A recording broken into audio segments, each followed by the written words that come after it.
அனைவருக்கும் வணக்கம்.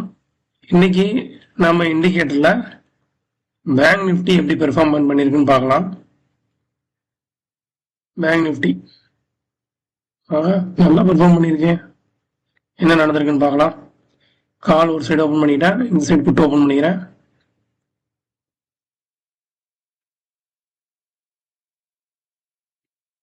ஃபர்ஸ்ட் நான் இண்டிகேட்டர் ஆஃப் பண்றேன். அப்பதான் நம்மளுக்கு தெரியும் நம்ம பண்றது கரெக்டா இல்லையான்னு. பாருங்க, இங்க இருந்து இங்க வாங்கினாதான் வின் பண்ண முடியும். வேற எங்க வாங்கினாலும் நீங்க லாஸ் தான். காலையில இருந்து உட்கார்ந்து நீங்க வாட்டுக்கு வாங்கி வாங்கி வித்தீங்கன்னா போச்சு. பாருங்க என்ன நடந்திருக்குன்னு. கரெக்டா நடந்திருக்கா? இங்க இருந்து 1 2 3 4வது கேண்டில், அதாவது ஒரு ட்ரெண்ட் சேஞ்ச் ஆனவுடனே ஒரு 12 நிமிஷத்துல நம்மளுக்கு மெசேஜ் வந்துருச்சு. சரி, ஓகே.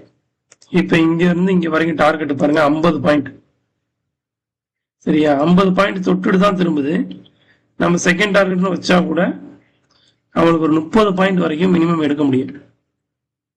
சரியா? அடுத்து இங்க பாருங்க, காலையில என்ட்ரி கிடையாது, இன்பிட்வீன் வந்திருக்கு. இதுல பெருசா நம்மளுக்கு எடுக்க முடியாது. இங்க இதை மறந்து இதனால நமக்கு பிரயோஜனம் இல்லை, இதை விட்டுடலாம். அடுத்து பாருங்க, இங்க ஒரு என்ட்ரி, இங்க 80 பாயிண்ட். ஸோ 30 + 80 கிட்டத்தட்ட ஒரு 100 பாயிண்ட் நம்மளால ஈஸியா எடுக்க முடியும் ஒரு இண்டிகேட்டரை வச்சு. இன்பிட்வீன் நீங்க எங்க என்றானாலும் உங்களுக்கு லாஸ் கொடுத்துரும். இந்த ஏரியாலாம் நீங்க என்றானா லாஸ், இந்த ஏரியாலாம் நீங்க என்றானா லாஸ். சரிங்களா? ஸோ இந்த இண்டிகேட்டரை பத்தி டீட்டெயில் வேணும்னா எனக்கு பிங் பண்ணுங்க. தேங்க்யூ.